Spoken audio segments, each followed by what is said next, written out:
of you just close your eyes once. Close your eyes once. All of you are sitting near a beach. There is a nice coconut tree near the beach. Think of the coconut tree, think of the beach, the sand, the waves. But please don't think of a red monkey on the tree. Don't imagine that red monkey. It has a big tail, but please don't think about it. Yeah, please open your eyes. How many of us saw a red monkey? Yeah. So, in the realm of mind, what happens is whatever we resist, it persists. If we think, today I should not think about that particular person, I should just be happy, but your mind will keep thinking about that particular person. So, whatever you kind of try to resist, it will persist. You cannot handle the mind from the level of the mind. If you handle the mind from the level of the mind, it becomes so difficult and you end up losing that game. So, what is the key to bring the mind into the present situation and handle our emotions?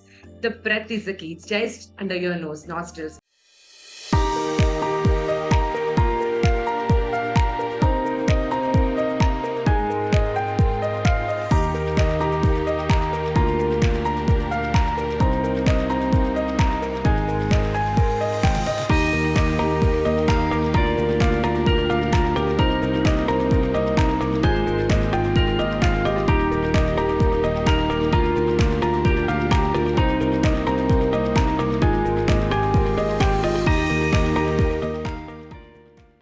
Let me just start with a basic question. How many of us here have experienced stress in our lives? Yeah. Every one of us. What causes stress in your lives? It could be your office work, family tensions, relationship issues, students struggling hard to pass the exams, so many other things.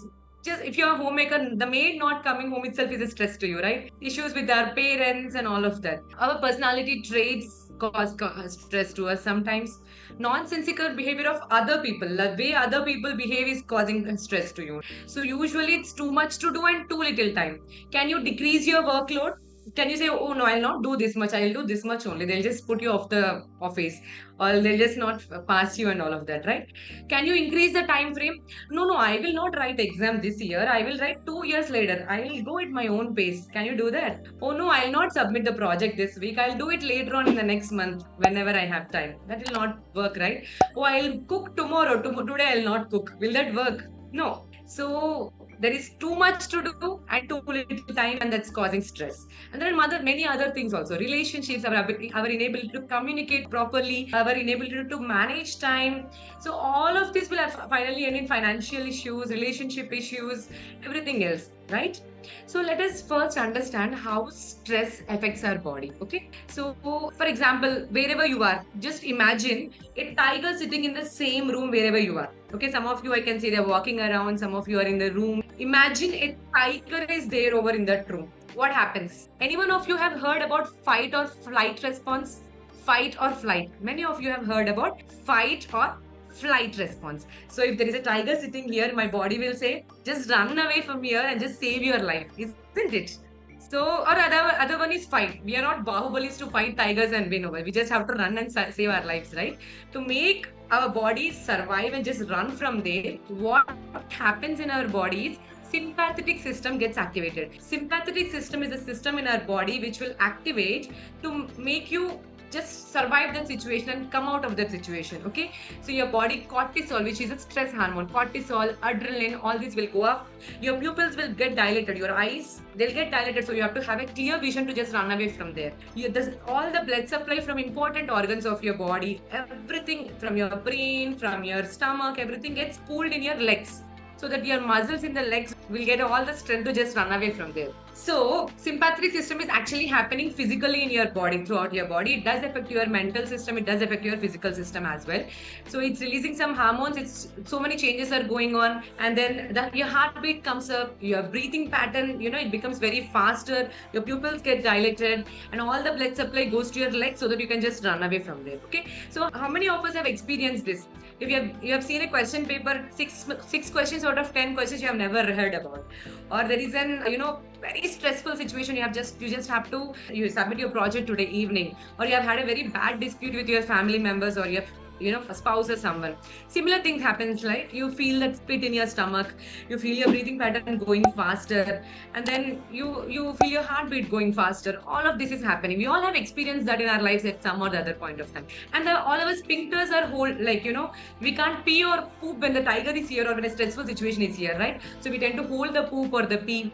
All these situations are happening in our body when the sympathetic system is activated.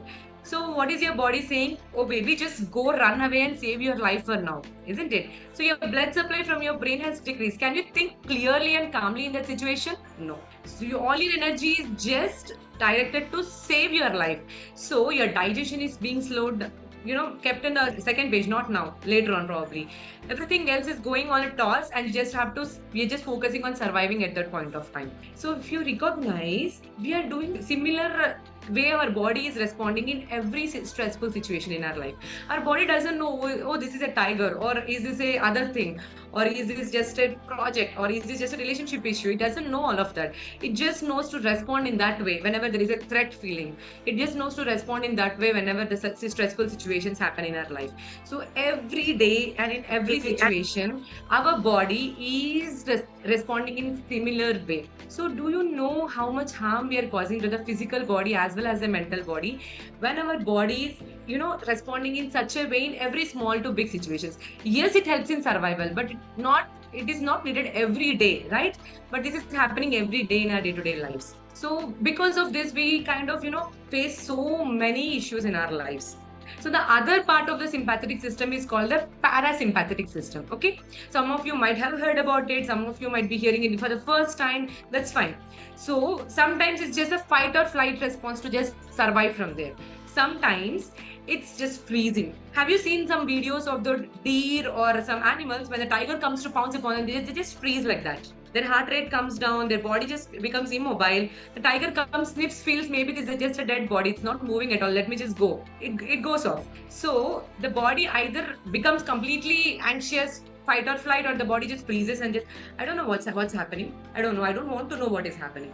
So there are two extreme ways how the body responds to stressful situations.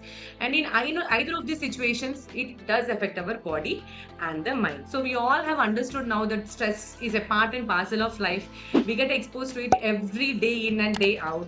And now we all understand that it does have an effect on our body and our mind. So how to come out of these stressful situations? So breathing is closely related to our emotions. We all have experienced it, right? When we are angry, our breath pattern is in a particular way. So imagine you all are sitting just near a beach, mountains are there is a beach, you're sitting calmly. How is your breath pattern? It's very calm, it's very deep. When you're angry, it's very faster, isn't it? And when you're too much stressful, your breathing pattern is in a different way, right? So our breath and our emotions are linked very closely. Yes, we all know that breath is very closely related to our emotions. But the vice versa is also true. When we can do a particular breathing technique, we can also handle the emotions. When we have some emotions, we do have some particular type patterns of breathing. But when we do particular breathing techniques, we can also handle our emotions. Yes. So in the session that's going to happen now, we'll see how breathing can calm our mind. So it's very difficult to handle the mind. Okay, we'll do a small exercise. All of you just close your eyes once. Close your eyes once. All of you are sitting near a beach. There is a nice coconut tree near the beach. Think of the coconut tree, think of the beach, the sand, the waves. But please don't think of a red monkey on the tree. Don't imagine that red monkey. It has a big tail, but please don't think about it. Yeah, please open your eyes. How many of us saw a red monkey? Yeah. So in the realm of mind, what happens is whatever we resist, it persists. If we think, today I should not think about that particular person, I should just be happy. But your mind will keep thinking about that particular person. Oh my god, I should not think about a choco lava cake. I am on a diet. I shouldn't think about it, but it keeps popping in your mind, isn't it? So whatever you kind of try to resist, it will persist. You cannot handle the mind from the level of the mind. If you handle the mind from the level of the mind, it becomes so difficult and you end up losing that game. So what is the key to bring the mind into the present situation and handle our emotions? The breath is the key. It's just under your nose, nostrils. When you do breathing techniques, you can bring the mind in under your control, and you can handle the mind. And when the mind is handled, the body it is also handled. We all have seen now that whatever affects the mind affects the body. Whatever affects the body is going to affect the mind. So most of the diseases that we all have right now, may it be diabetes, or BP or thyroid, PCOD, whatever you name, everything will have a root cause somewhere in the mind as well. And whatever affects the mind ultimately is going to cause an effect on the body also. Both of them are very interlinked. They are not two separate things. As doctors and modern medicine have separated the body and mind, and they're seeing the physical ailments as just physical ailments and the mental ailments as just mental ailments. They are not two separate entities. They are very, very closely interlinked to each other, and both of them are going to work together. If there is a weak body but you have a strong mind, a very happy and strong mind can pull off a diseased body, but very weak mind cannot pull off a healthy body also, isn't it? So it's very, very important to handle the mind and the emotions, and the solution to it lies in the breath. Let me also tell you one more example. So I'll give you an example. We are going in a public transport, a bus, okay, and the bus is loaded with people. Now it's free bus in Andhra and Telangana, so many areas in India also. For women it is free. A lot of people are there in the bus. It's sweating so much. There's too much traffic around. The environment is too hot. You're carrying 2 bags already, and you're just squeezed inside that bus with too many people touching you and all of that. How is your state of mind? Just imagine that situation. How does it feel in that situation? Irritated, yes. What else do you feel? Uneasy, irritating. I just want to come out of this bus. When will this journey end? Yes, when will I get out of this situation, right? So, out of the blue, what happened?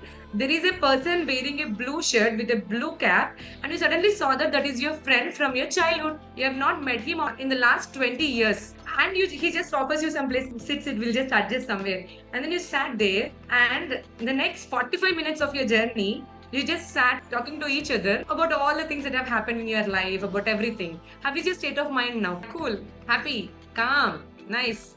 Yes, right. And the journey, which was 45 minutes, didn't even feel like 5 to 10 minutes for you. Does it happen or not? So, did the situation around change? The bus did not change. The environment did not change. The people around you did not change. But what changed? Your state of mind. So, the situation need not change. So, some people were saying here earlier, people around me, it's difficult to handle irritating people around me. It's the situations are like this and all of that, right?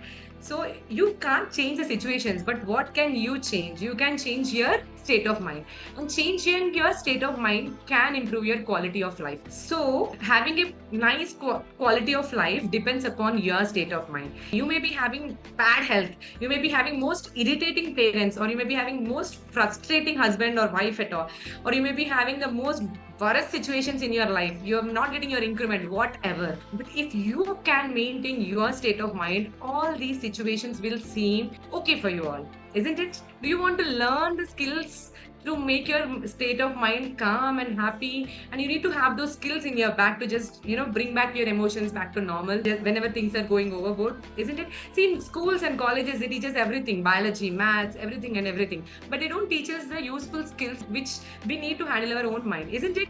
Right? So there is a saying. So two persons, a scientist and a boatsman, are traveling in a boat, and they're having a conversation with each other. So the scientist is saying, do you know this, do you know that? So if you don't know that, your life is wasted, or something like that. Then the boatsman says, sir, do you know swimming? So that person says, oh, I don't know swimming.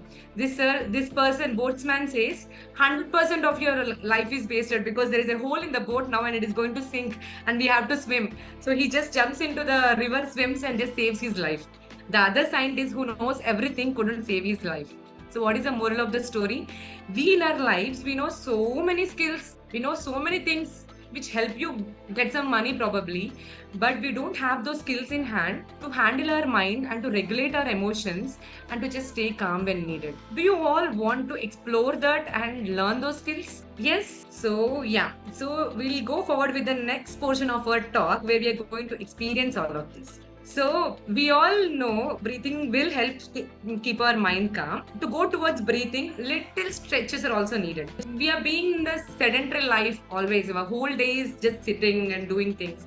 When we just move about, we shake off some bad hormones from our body, isn't it? So to prepare the body, go there. We can just start with few stretches, few mild, easy yoga, and then we'll do some pranayama breathing techniques, and then we will experience meditation.